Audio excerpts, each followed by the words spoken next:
What's up, guys? Welcome back to another video, to episode number 2 of this 32 and 32 series, where I preview every team's offseason in 32 days. So last episode we did the San Jose Sharks. Well, now today it is the Chicago Blackhawks, the team that finished 31st in the National Hockey League. It's no secret to anybody that the Chicago Blackhawks, or just like the San Jose Sharks, are in a complete rebuild. They've been one of the worst teams in the National Hockey League the last 3 years.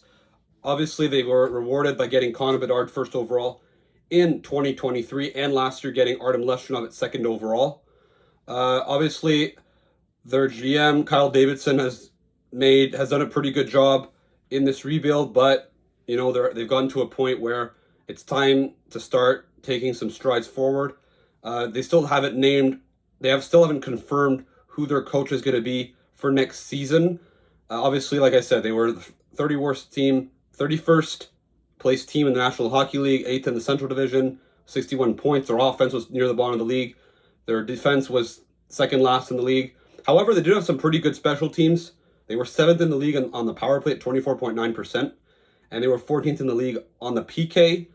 And in expected goals percentage, according to Money Puck, they were 32nd. So they were, like I said, a 5-on-5, one of the worst teams in the league. However, they had good special teams. When you look at their top 5 scorers, obviously Connor Bedard is their top scorer. In 82 games, he got 67 points. Maybe a bit disappointing considering what he showed last season, but the potential is still very much there to become a franchise player. Ryan Donato was their second leading scorer with 62 points. It'll be interesting what they do with him, but he's been a good complement with Connor Bedard. Teuvo Teravainen and Tyler Bertuzzi coming at 3rd and 4th. 2 free agent signings from last year who have done a decent job, even though their contract, especially in Bertuzzi's case, could be tough in a few years. And then you have Nick Foligno at number 5 with only 35 points. Obviously, it shows this is a pretty weak team. And when you look at the goaltending, Arvid Soderblom, and Spencer Knight, 2 younger goalies that did show some potential. Obviously, their save percentages and goals against averages don't look very good, but you got to take into account that they are playing for the Chicago Blackhawks, who are the second worst team in hockey this year. Obviously, a team that's in a rebuild that finished second last in the National Hockey League is going to have a pretty weak roster. And when you look at some of the players that they have, this is obviously their projected lineup for the 25-26 season before their offseason move. So when you look at this, you got Teravainen, Bedard, Mikheyev, Dickinson, Frank Nazar, who was pretty good this season with Chicago, Tyler Bertuzzi, Nick Foligno, Oliver Moore, who played some games towards the end of the year. Philip Kurashev was kind of a disappointment this season. Their fourth line, Reichel, has been kind of disappointing as well. When you look at their defense core, a lot of youth.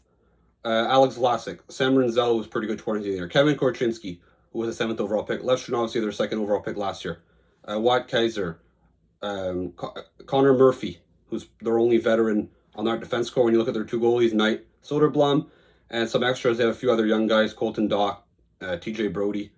And by the way, they have Shea Weber's LTIR contract on their books, and they also have Laurent Brossoit, who's their 3rd goalie, who had some injuries and problems this year. Chicago's going to have a lot of cap space this summer, about $31 million to spend, so it's time for Chicago to start adding a bit of talent up front to help insulate Connor and getting some players of natural talent to play with next season. Looking at their expiring contracts in the UFAs, Ryan Donato, who obviously had a career year, he was only making $2 million. Obviously, he's going to get a raise. We'll see if they're willing to give it to him. But let's say if he wants to take, a 4-year at like $5-6 million, it'll be interesting to see what Chicago does. Obviously, we know Pat Maroon and Alec Martinez are retiring. When you look at their RFAs, Philip Kurashev was a disappointment this year, but do they bring him back? They might. He was very good for them last season. They might give him, re-sign him at like maybe 1 or 2 years at like around $1.52 million. See if he can prove himself. Watt Kaiser and Crevier, I don't remember what his first name is, but another defenseman. And you also have Arvid Soderblom, obviously, who probably will get retained if you're Chicago. Obviously, it's any team in a rebuild that's had some high draft is going to have a very good prospect pool, and that's the case for Chicago Blackhawks. Obviously, Artem Leshchinov, a defensive prospect who was picked 2nd overall last year, could still become a top pair defense. I don't know if he'll become worth a 2nd overall pick when you compare to who was picked number 5. If you are a Chicago Blackhawks fan, you know what I'm talking about. If you're a Montreal Canadiens fan, you know what I'm talking about as well. The second best prospect, Sam Rinzel, another very good young defensive prospect who did play on their first power play towards the end of the season. So him, two very strong, two very good defensive prospects. Sacha Boisvert, who was the 18th overall pick last year, could become a good middle six centerman. Oliver Moore, 19th overall in 2023, another guy that could be a good middle six speedy winger. And you also got Nick Lardis, who was 67th overall pick in 2023, obviously who dominated junior. We'll see what he becomes at the National Hockey League level, but another guy that does have some potential. Obviously, they do have a lot of draft picks as well, two firsts and 2 seconds this year. And they also have 2 firsts and 3 seconds next season. So they're stacked with draft picks, and not to mention the 3rd overall pick. It'll be interesting what they do, as I think the consensus top 2 of Schaefer and Misa will most likely not be available anymore.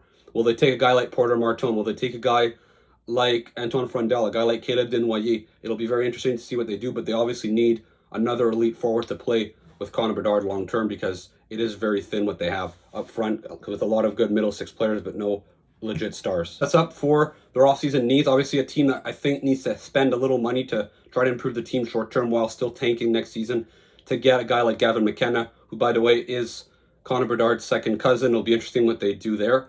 But I think, like I said, they need to get somebody, a guy like maybe Mitch Marner if he's available, and a guy like Nikolai Ehlers. I think they have to try to make a big swing to get at least one top 6 player, maybe a guy like Brock Besser, I don't know. But they need to add someone to try to improve this team short term. I think they need to add an experienced defense. Obviously, Lev Shanov, Rinzel, Korchinski, Vlasic is a very young defense core. I think another veteran defenseman could help insulate those young defensemen and give them a role model. And obviously more experience, like I said, on defense and up front to really help protect these younger players. And then long-term needs, they need more elite forwards. Like, they have Bedard, but they need more. Like, Nazar's a good prospect, a good young player. Moore is a good young player. Boisvert, but they need more. I think they need more high-end prospects, especially up front. And I think they need also some more size. A lot of those guys are a bit undersized. So I think if they add another big power forward, that's why a guy like Martone I think is very interesting. Will most likely be their pick at 3rd overall. Will be interesting what they do. But I think that Chicago needs to get bigger up front long term, but they're not there yet. Right now, this isn't the offseason preview, but I want to see Chicago long term get bigger. Let's end to this video. Let me know in the comments, what do you think the Chicago Blackhawks should do this offseason? Do you think they need to improve their team? Do you think they should tank next season to Gavin McKenna? If they're a player that you target in free agency that could play with Connor Bedard, let me know. Don't forget to like and subscribe, and I'll see you again in another video as we will preview the Nashville Predators.